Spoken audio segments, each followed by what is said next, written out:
It ends with a lawsuit. Blake Lively and Justin Baldoni drama has entered a new chapter because now Blake is suing Justin. As TMZ first reported, she has released an official statement because apparently she's suing him for sexual harassment. She details in a very long document, it's about 80 pages, all of the ways that she felt very uncomfortable on set and the ways that Justin Baldoni and his PR team allegedly launched an entire smear campaign to intentionally bury Blake. Her statement to TMZ says this: "I hope that my legal action helps pull back the curtain on these sinister retaliatory tactics to harm people who speak up about misconduct and helps protect others who may be targeted." Now, she's citing Justin for some pretty bizarre behavior on set. And that's the sort of the big drama here, is that a lot of people are saying the script has been flipped. Now Blake is the good guy and Justin Baldoni is the bad guy. TMZ reported on this first, and here's what they had to say. The headline is: Blake Lively sues Justin Baldoni for sexual harassment claims of wild behavior on set. TMZ says that Lively has declared legal war on Justin, laying out allegations of sexual harassment that she claims was a coordinated effort to destroy her reputation. But Baldoni's team has fired back, calling the allegations a false attempt to rehab her reputation, which, as we know, her reputation just was completely wrecked during the release of It Ends With Us and the press junket. It just did not end well for her. According to the lawsuit, things got so bad during filming that there was an all hands on deck meeting to address what was going on in this so-called hostile work environment. So there were demands made at this meeting. Ryan Reynolds, Blake's husband, was present. Some of the demands were, for example, no more showing nude videos or images of women to Blake, no more mention of Justin's alleged previous porn addiction, no more discussions about sexual conquest in front of Blake, no more mentioning her late father, no more mentions of the cast and crew's genitalia, no more inquiries about Blake's weight. I mean, this sounds pretty crazy. The suit claims the demands were embraced and approved by the studio, but there was a huge conflict over how the movie would be marketed. So we're going to see in a minute how this was one of the biggest issues with this lawsuit and with the so-called smear campaign, is that Justin Baldoni and his team just went rogue and did this entirely new marketing campaign. Blake also claims that Justin and his team engaged in a, quote, social manipulation campaign to, quote, destroy Blake's reputation. This suit includes texts from Baldoni's publicist to the studio publicist, which said Baldoni wants to feel like Blake can be buried and we can't write "we will destroy her." We're going to take a look at that lawsuit PDF. It's about 80 pages long. I'll take you through some of the parts that I thought were really interesting. Now, this is throwing everybody for a loop because, of course, during the entire press junket of It Ends With Us, Justin Baldoni was like the star of the show, and not necessarily because he was acting in the movie, but because the whole internet rallied behind him, because at the same time, Blake was doing her own sort of flirty,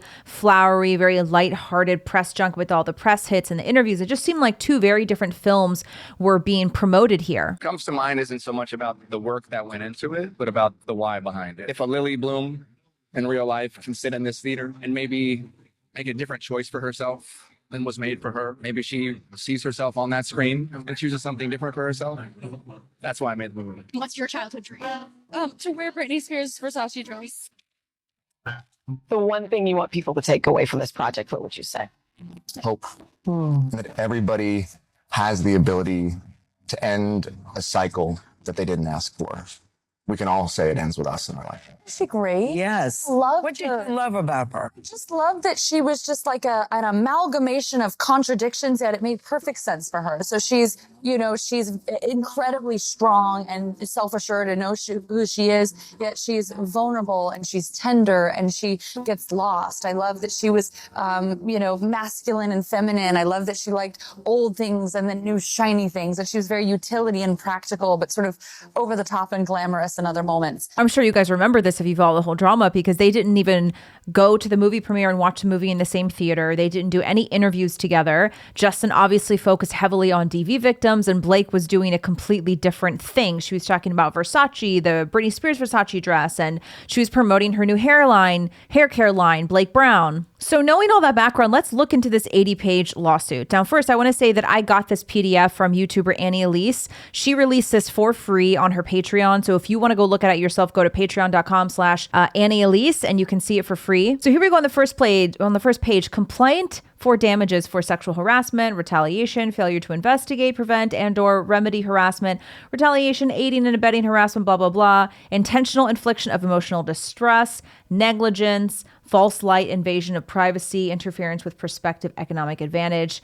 So on the very first page in the introduction, it says on January 4th, 2024, prior to resuming filming of It Ends With Us, there was an all hands meeting. So the attendees of the meeting included Justin, the co-chairman and co-founder of Wayfarer Studios, the owner of the film, as well as the director, executive producer, and actor in the lead role of Ryle, Jamie Heath, the CEO of Wayfarer and producer of the film, and Janetti, the film's representative for its distributor, Sony, Alex Sachs, producer, Todd Black, producer, Blake Lively, who played the role of Lily Bloom, and also she had an agreed upon right to have a representative present, and she chose her husband, Ryan Reynolds, given that the meeting was about repeated sexual harassment and other disturbing behavior by Mr. Baldoni and Mr. Heath. So here's the list of demands that were made at that meeting, like we went over earlier from the TMZ article. No more showing nude videos, no more discussions to Blake about corn addiction, no more mentioning people's genitalia, no more jokes or disparaging comments made to Blake and her employees, no more mention of Mr. Baldoni, of him speaking to Blake's late father. So there are 11 demands here that were agreed upon. No, I'm sorry, way more than that. 30 demands here that were agreed upon in that all hands meeting. And it says this meeting was an essential step in a process the parties had agreed to several months before to allow the cast and crew to safely resume production of the film. Now, in mid-November 2023, the parties had agreed in writing to implement a list of protections, blah, blah, blah. So at the end of this meeting, they agreed on this, and they said that, okay, this ensures that the film can be completed, marketed, and released safely and successfully. And now, very early on here, they're already talking about the marketing plan, which was created and delivered by Sony, and it was summarized, they summarized the talking points. But regardless of whatever marketing plan was apparently agreed upon, Blake and her lawyers are claiming that in the days leading up to the film's release, Justin abruptly pivoted away from the film's marketing plan and the types of publicity activities in which he had previously participated. So the public didn't know that Justin and his team did this. And so this is one of the reasons they say that Justin and his team suddenly went down the DV route. They talked about survivor content to protect his public image. And this was all done as, quote, social manipulation, as is claimed in this document, designed to destroy Blake's reputation. The plan was apparently backed by virtually unlimited resources. Wayfarer's co-founder, co-chairman, and leading financiers, multi-billionaire Steve Sarowitz. And apparently he was prepared to spend $100 million to ruin the lives of Blake and Ryan and their family. That's what it's claiming here. So this is a big part of the lawsuit, sort of in their mind explaining why both Blake and Justin had incredibly different press junkets during the release of this film. And there are screenshots, you guys. We have screenshots here of text messages, some emails. We don't know how they got them, but we have some screenshots.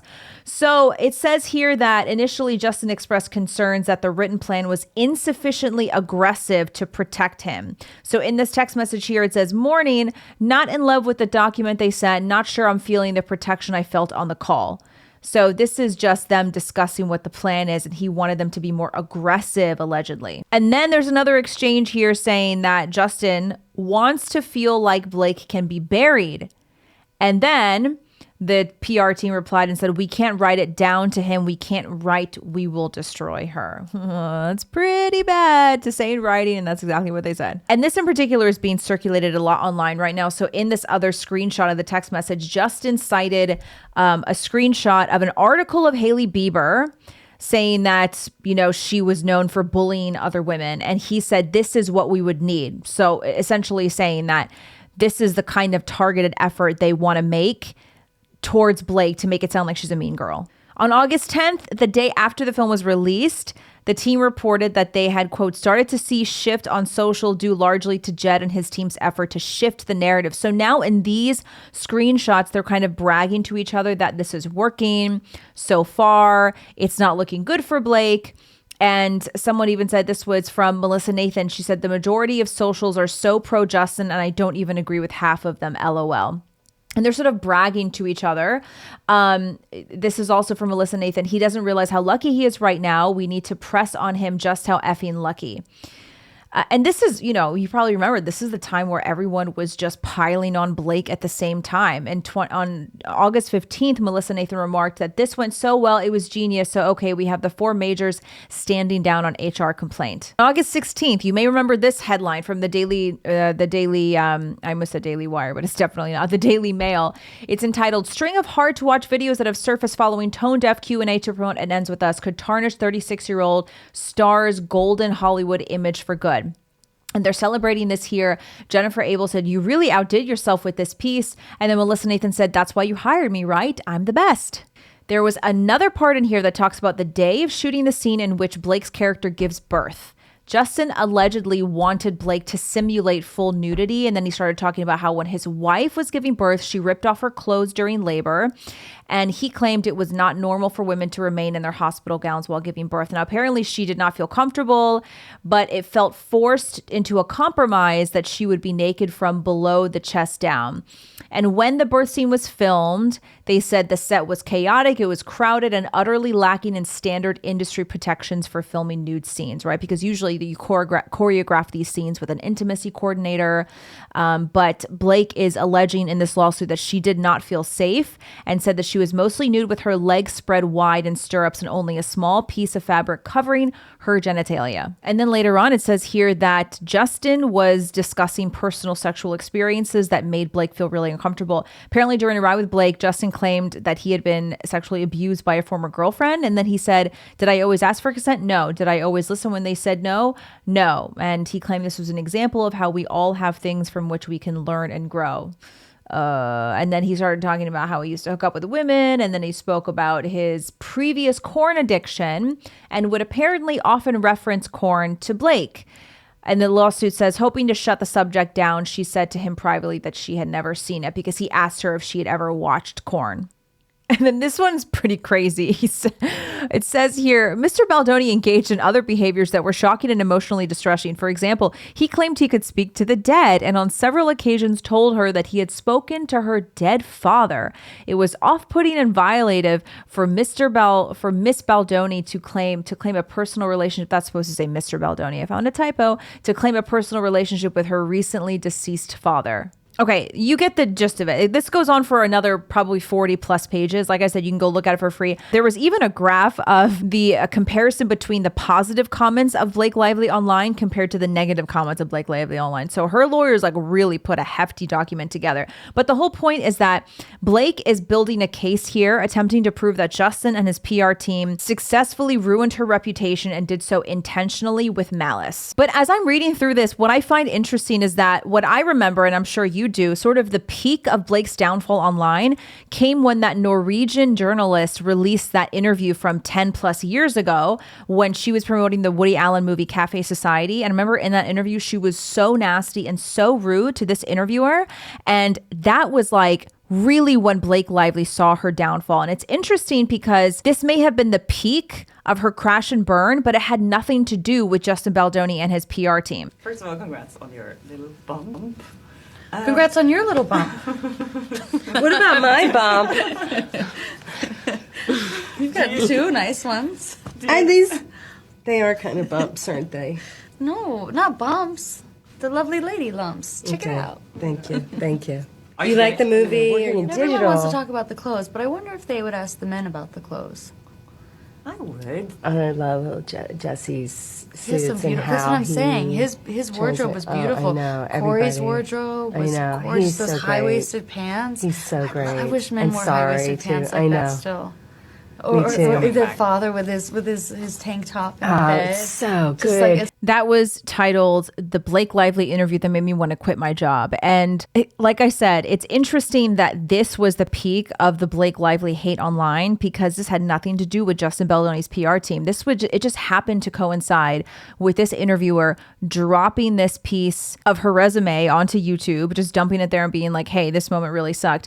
And now for people who don't know her, she posts a lot of these clips of of interviews from her, past moments in her career. And so she claims that she did not know what was really going on with It Ends With Us. She just happened to drop this interview and the whole internet went crazy. Now, that is classic mean girl behavior. Everyone who watched that was so disgusted by both Blake Lively and Parker Posey. Nobody enjoyed that. Everyone could see sort of true colors of both of those women, especially Blake. I mean, they were doing the classic mean girl tactics, like talking to each other as if Kirsta was not even in the room and not even listening to them, not even there to interview them. So I find this kind of interesting, right? Because this and Blake's incessant promotion of her hair care line, Blake Brown, those were the two things that actually made the entire internet hate Blake.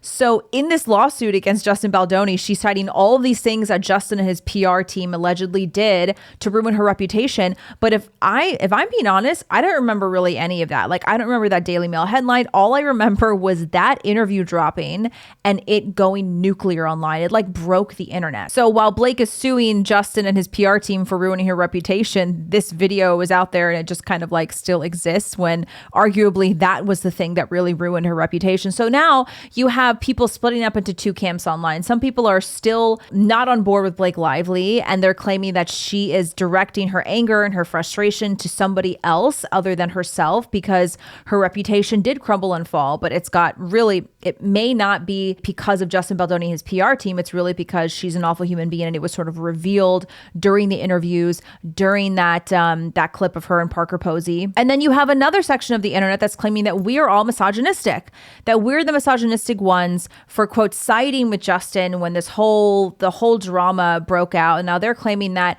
we did not believe Blake and we automatically sided with Justin, so we hate women. Like this tweet here, it was obvious Blake Lively wasn't the problem when the whole cast unfollowed him and were always by her side. You all are just misogynistic and hate women so much you all turned a blind eye, another typo, you turned a blind eye to jump on a hate train just because he was hot. This whole turn of like, you're misogynistic and you just hate women, this is obviously complete nonsense. Blake Lively, in a way, dug her own grave. Now, two things can be true at once here. Okay, now I know people want to say Team Justin, Team Blake, but to me, when I see this, like, this just proves something that we have always known all along, is that there are no good guys in Hollywood. Now, people want to see this and split people up into two camps, the good guys and the bad guys.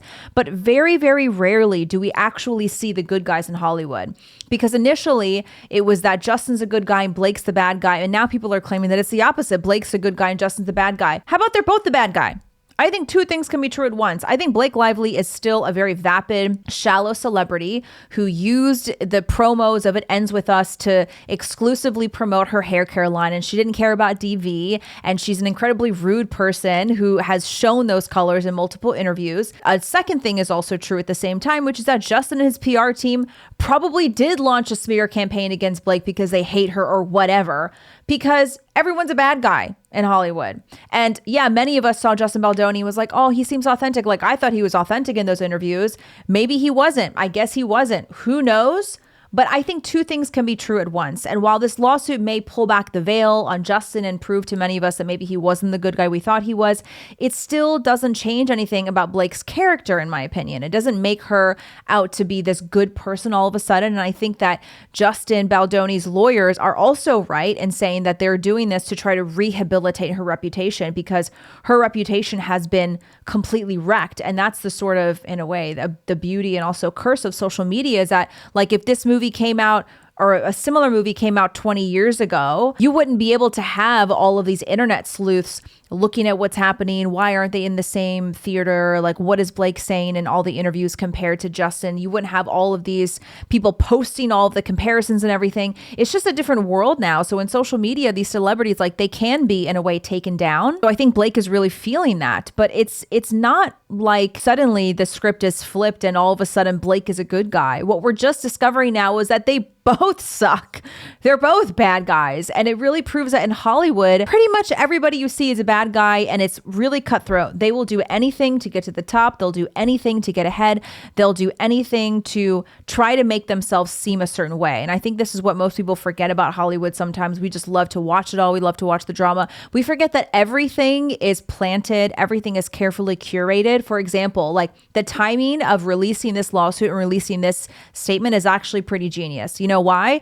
Because It Ends With Us is now officially streaming on Netflix. Like that's a very recent move. And now that it's streaming on Netflix, you know that phrase, all press is good press. So you have all this stuff coming out online, and now people are talking about Blake Lively and Justin Baldoni again. They're talking about It Ends With Us again. So yeah, people are going to go watch the movie. Even I, who have not seen the movie yet, I want to go watch it now. I want to actually go watch this. I want to see the scenes that they're talking about in the lawsuit. So even that in and of itself is a publicity move that was actually very smart on the part of Blake and her team. I'm sure this is not the end of it. I'm sure we're going to see more with this drama, the Justin versus Blake drama. I'm sure that we'll see more. Whatever it is, we're going to be watching. Let me know what you guys think in the comment section. Are you team Justin? Are you team Blake? Or are you sort of like both are bad guys and they both suck? Let me know what you want to see in the next video. Don't forget to like and subscribe to my channel and share the video. Thanks, everybody. See you later.